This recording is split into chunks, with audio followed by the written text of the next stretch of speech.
Halo semua, terima kasih sudah berkunjung ke video ini. Isi video ini akan menjawab pertanyaan pada judul. Pertanyaan yang aku buat sendiri, kemudian aku jawab sendiri. Dan jawabanku akan dimulai dengan pertanyaan ini. Bun, ada nggak sih film tanpa tokoh antagonis? Ini adalah pertanyaan si bungsu ketika ia menonton sebuah film di televisi, sementara aku sedang mencuci piring. Pertanyaannya membuatku sejenak berhenti mencuci. Iya juga ya, ada nggak sih film tanpa tokoh antagonis? Aku bukan penggemar film level akut, sehingga referensi filmku terbatas. Aku mengerutkan dahi, berusaha mengingat-ingat film-film yang pernah aku lihat, lalu aku menjawab begini. Entah ya, mungkin ada film tanpa tokoh antagonis, tapi kayaknya semua film yang Bunda lihat punya tokoh antagonis deh. Ya, meskipun jahatnya cuma tipis-tipis.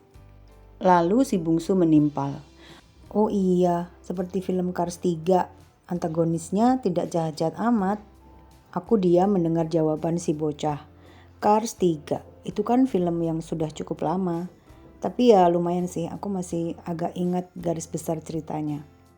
Di film itu, si tokoh utama, yaitu Lightning McQueen, tidak lagi muda. Di usianya yang makin bertambah, si jagoan balap itu merasa krisis identitas akibat persaingan dengan pembalap-pembalap muda yang bersinar. Namun, sejatinya lawan paling berat bukanlah mereka di lintasan balap, melainkan rasa percaya diri yang makin lama makin tergerogoti. Perbincangan singkat pagi itu membuatku berefleksi. Aku merasa tidak asing dengan McQueen di fase tidak percaya diri. Aku pernah merasakan hal yang sama, bahkan sekarang masih ada kok sisa-sisanya. Dan itu terkait dengan judul video ini. Dulu aku seorang perempuan bekerja dengan semua kemandiriannya. Singkat cerita, aku menikah. Lalu karena pekerjaanku berbeda pulau dengan suami, tak lama kemudian aku memutuskan untuk resign. Cerita klasik yang masih banyak terjadi, bukan? Aku pun menjadi ibu rumah tangga sepenuh waktu. Pernikahanku dikaruniai 2 anak lelaki dan diwarnai cerita pindah kota demi kota, bahkan pindah pulau karena mutasi pekerjaan suami. Waktu berlalu cepat, kata-kata yang klise ya, tapi memang sering terasa demikian bukan? Aku tidak termasuk kelompok perempuan yang menyembunyikan usia. Jadi aku terbuka saja kalau di tahun 2025 ini aku menginjak usia 44. Umur yang tak lagi muda, tapi menurutku juga belum terlalu tua, ya kan? Aku sih percaya tidak ada kata terlambat masih bisa diterapkan dalam banyak hal, termasuk konten di YouTube. Ada nggak sih data statistik kreator YouTube berdasarkan usia? Sekadar penerawangan sekilas, konten kreator sepertinya didominasi kaum muda. Namun banyak juga kan yang berusia tua? Maksudku senior. Jadi aku tahu jika usia bukan masalah. Aku juga tahu platform YouTube juga bukan masalah. Masalahnya, sekadar tahu tidaklah cukup. Sudah cukup lama beberapa orang bilang padaku, kenapa sih nggak konten di YouTube saja? Toh selama ini aku main media sosial, kan nggak jauh beda. Mungkin karena mereka melihat aku main FB Pro. Masalahnya di FB itu akunku saja yang statusnya profesional. Ngerjainnya sih tetap amatiran. Makanya sampai sekarang belum berhasil monetisasi. Lalu kalau di FB saja demikian, bagaimana kalau terjun di YouTube? Jujur aku belum bisa total dalam mengonten. Seperti yang aku sebutkan di awal tadi, aku punya masalah dengan kepercayaan diri.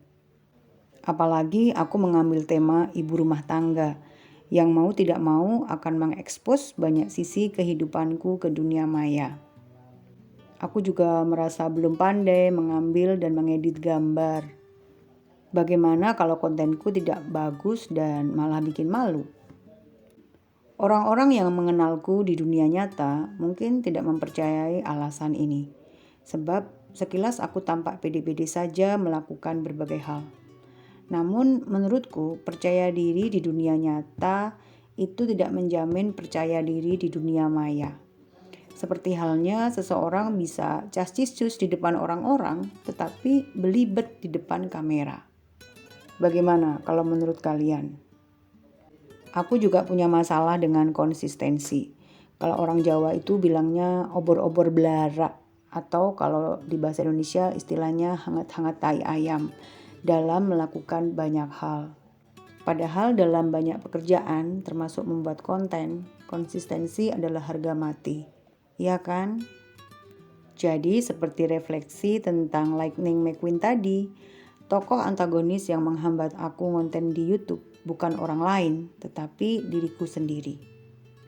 Kita mengenal istilah musuh dalam selimut. Nah, kalau antagonis yang seperti ini sudah bukan dalam selimut lagi, tapi dalam kepala sendiri. Sampai suatu hari di bulan Juni, aku naik Gunung Kelut berdua dengan anak lelakiku. Dalam perjalanan itu, aku banyak mengambil video. Lalu mungkin karena mendapat wangsit dari puncak Gunung Kelut, bercanda ini ya. Pokoknya entah keberanian dari mana, aku mencoba mengedit video itu, lalu aku berani menguploadnya di YouTube. Video naik dan turun Gunung Kelut bersama anak lelakiku menjadi 2 konten panjang pertama di channel ini. Aku sempat bilang ke suami, coba berani ngonten di YouTube sedari dulu. Kita punya banyak cerita tentang pindahan keluarga dari kota ke kota, pulau ke pulau. Selain menjadi konten, juga menjadi rekaman perjalanan keluarga yang tidak ternilai. Tapi ya gimana, beraninya baru sekarang.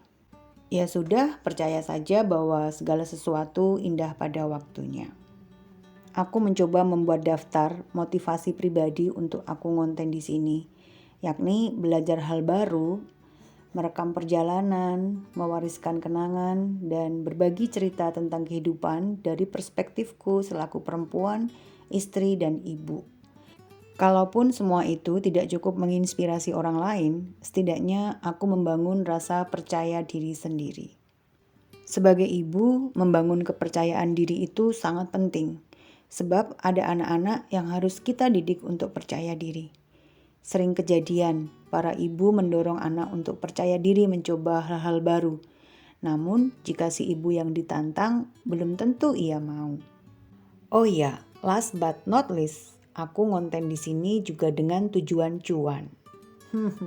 Cuan dong, cuan. Namun, aku sengaja tidak menempatkannya di urutan pertama supaya tidak mudah kecewa. Sebab tidak semua orang bisa cepat mendapat penghasilan dari YouTube. Bahkan banyak yang tumbang sebelum tiba di titik itu. Jadi ya mulai saja dulu. Hari-hari ini aku sedang rajin merapal mantra. Bukan sih, maksudnya itu sedang rajin mensugesti diri. Kalau aku bisa ngadepin tantangan hidup sehari-hari, seharusnya aku juga bisa menghadapi rasa kurang pede dalam hal ini. Aku gak harus tahu segala sesuatu tentang YouTube untuk memulai. Meskipun kalau bisa demikian lebih bagus sih. Tapi kalau memang belum tahu ya udah, mulai aja dulu. Bagian terbesar yang aku perlukan adalah berani. Selebihnya learning by doing. Jadi ini aku, ibu rumah tangga usia 44 tahun, lagi mulai ngonten di YouTube, lagi belajar melawan tokoh antagonis di dalam diri sendiri. Kalau kamu juga lagi berjuang untuk memulai, tidak harus mulai ngonten, tapi tentang apapun yang kamu takuti, tulis di komentar yuk, kita saling semangatin. Terima kasih kalau kamu mau like dan subscribe channel ini. Tapi kalau belum bersedia juga tidak apa-apa. Ya siapa aku sehingga bisa memaksa ya kan? Terima kasih sudah menonton. Sampai ketemu di video berikutnya. God bless you all.